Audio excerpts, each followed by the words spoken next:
Tappei has just released Arc 8 Chapter 26, and this video will be a summary for the chapter. Anyways, let's begin. Halibel is sitting on top of the moving dragon carriage. He is up there keeping watch. Since the young boy previously spotted an attack at him, Halibel was looked at hard by Anastasia. Halibel mutters that he will need to do better. Halibel has known Anastasia for a very long time. She was currently an emissary from the city of Kararagi. However, the real reason was for her to look for her missing friend. She was someone who didn't let her vulnerabilities show. Halibel surveyed the landscape, looking at numerous interlocking dragon carriages being pulled by numerous ground dragons. It felt unnatural. Speaking of unnatural, Halibel looks at the sky and sees numerous zombie flying dragons. Halibel didn't know that flying dragons could be made into zombies. Not only that, he senses a very fearsome enemy amongst them. The ground dragons on the ground, pulling the dragon carriage, were sensing the threat and they started to go hysterical. However, there was a sharp roar from the lead ground dragon, a jet black one, which quelled the confusion. Halibel, seeing this, notices that this jet black ground dragon is doing a great job, and also notices that it's a female ground dragon. Halibel laughs and then he marches forwards towards the enemy. The scene changes. By the way, for those wondering, the jet black ground dragon is of course Petra. Whoa, whoa, whoa, Subaru says as he looks to the sky. Subaru, after this conversation with Rem and Speaker, decided to meet up with Emilia and the others before he was slapped by Petra.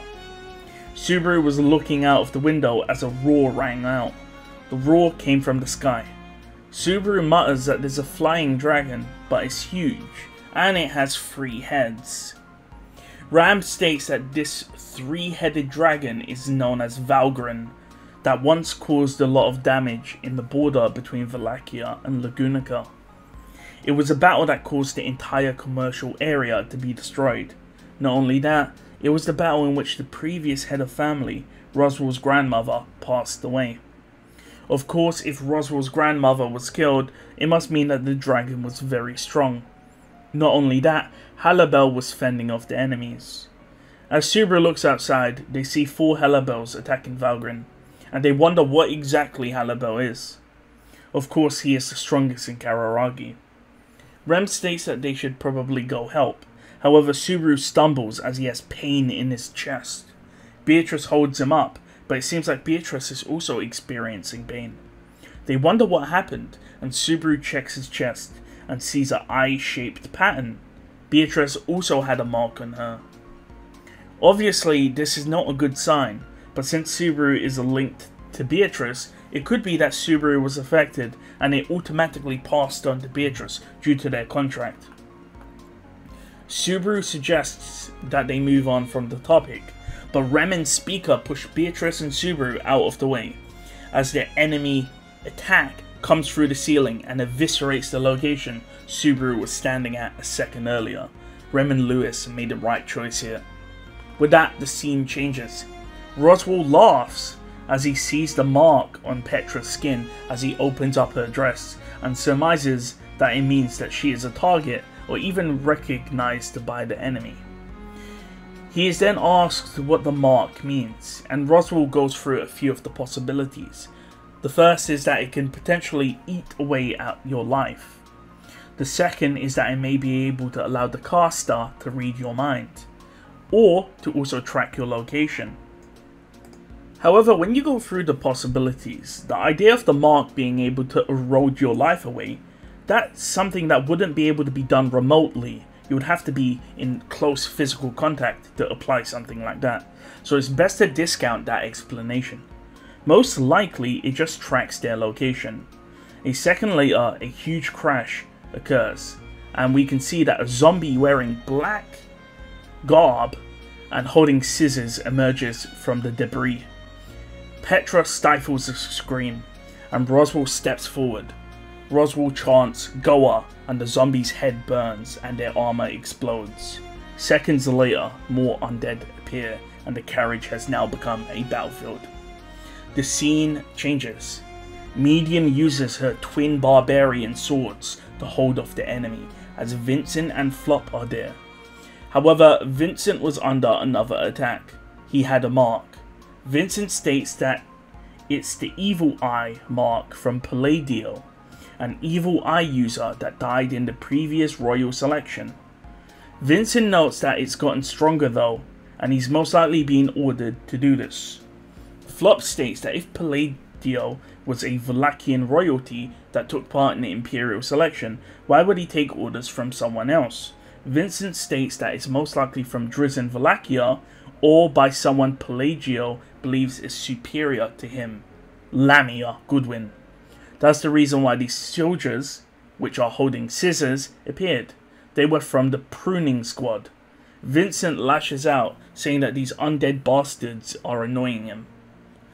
An undead flies through the broken window, and a man with an eye patch appears. This man is Jamal. Vincent speaks to Jamal, and Jamal was about to shake off his words before he realized that it was Vincent Wallachia talking. Vincent tells Jamal and Medium to clear off the undead, and that they will go and help Katia. He also tells Jamal that this fight is pivotal and his work will determine the fate of the Empire. Hearing this, Jamal gets fired up. Flop tells Jamal to look after Medium, after all she will be queen one day. Flop and Vincent break off into Katia's room and secure her. She's shocked that someone came for her. Vincent knows that they cannot stop the dragon carriage that they're currently riding. After all, if they stop, it will take forever to start up again. Despite that, Vincent knows that they need to reach the Citadel soon. The scene changes. A discussion on whether to stop the dragon carriage occurs between Selena, Anastasia, and the Prime Minister. Of course, if they stop the carriage, they may be surrounded. Garfiel is also present. Garfiel is thanked because he was currently with Anastasia when this entire ordeal started, and he was able to save Anastasia, Selena, and the Prime Minister's life. Garfiel is of course worried about Otto, but Anastasia states that Otto is a merchant and he will be fine. A zombie climbs through the window and Garfiel bludgeons him until the undead shatters. The Prime Minister squints and states that these men belong to Lamia, as they're from the pruning squad. Selena asks what she was like since the Prime Minister favoured Lamia for Emperor. The Prime Minister doesn't doubt it, stating that if it wasn't for Priska or Vincent, Lamia would have been the Emperor. Selena asks if the Prime Minister will go back to his old master. However, the Prime Minister states that they are both losers, and that Lamia is not adhering to the Valachian way. The door opens and Julius walks in, carrying a silver-haired man, Ublik the Stargazer. Anastasia had ordered Julius to go save him since he was a valuable asset to the Empire. He simply wasn't allowed to die. Halabel was currently holding off the biggest threat to the carriage, the Flying Dragons and Valgren. Julius praises Garfiel for his actions, as two undead appear and they each take out their respective undead. Despite their arguing between them, they are in sync. Either way, they decide to let the chain dragon carriage run forward. The scene changes. Goz Ralphon swings his hammer, knocking undead from the carriage. Goz notices that most of the undead fall from the carriage when climbing on it, and actually shatter when they hit the floor. So it's actually really lucky that the carriage is moving at full speed, because most of the zombies cannot climb on properly. Goz makes his way to the leading carriage, where most of the VIPs are. Noting that these zombies are from Lamia's pruning squad, a special group which cull anyone not useful to the Lord. Lamia, at the age of 9, had these warriors under her control, captivating their hearts and souls, and even in death they follow her commands. "Oh dear, I'm so glad you remember me," a voice rings out, as Goz jumps backwards to avoid a strike, and ricochets the attack using his hammerhead. Despite that, his hammer lights and flames, namely the tip of it. The attacker states that the Yang sword burns everything. and Goss states that he didn't expect Lamia to fight herself. Lamia appears and states that it's good due to her current body. She looked the same as always with her beautiful clothes and jewellery, however her skin was pale and cracked, and she had golden eyes. Definitely a shadow of her former self. Lamia looked down, noticing her bottom half was destroyed by Goss's counterattack. However, her body repaired itself. Lamia states she heard her brother re-implemented the 9 Divine General system. Lamia states it's a great way of controlling the strong, and was probably a mechanism to fight against the Great Calamity. Goss says that she is wrong, stating that the 9 Divine Generals aren't pawns, since they are each their own characters, and even crooks. Goss states that if Vincent resurrected the 9 Divine General program to battle against the Great Calamity, then he has failed. Lamia asks if Goss is disrespecting her brother, and he says no, stating that Vincent changed for the better, relying on people to do their job, stating that they cannot remain stagnant and need to keep moving forward. That is the Emperor, the man who is the pinnacle of the Empire. Goss charges forwards, shattering Lamia again, and she shatters into dust. If he defeats her here, then the pruning squad will have no one giving them orders. As the Lamia shatters into fragments, her voice is heard, saying she will tell Goss something. Goss turns around and sees countless Lamia Goodwins, the Poisoned Princess, all with their own Yang swords. And with that, the chapter ends. So, wow, this is pretty interesting. So, this is what I'm talking about. There's so many, like, side stories you need to read. So, Valgren is from EX. It's from the Wilhelm EXs. It's also from the Battle Ballad stories. There's a lot of talk that Stride Valakia, the Sin Archbishop of Pride, will return. Because Valgren is back. Lamia's here, so you need to read EX5. And the Evil Eye tribe with Pelagio, or Palladio, I have no clue how to say his name, is here. So Palladio can, of course, sort of go into your mind and interpret your sort of intentions.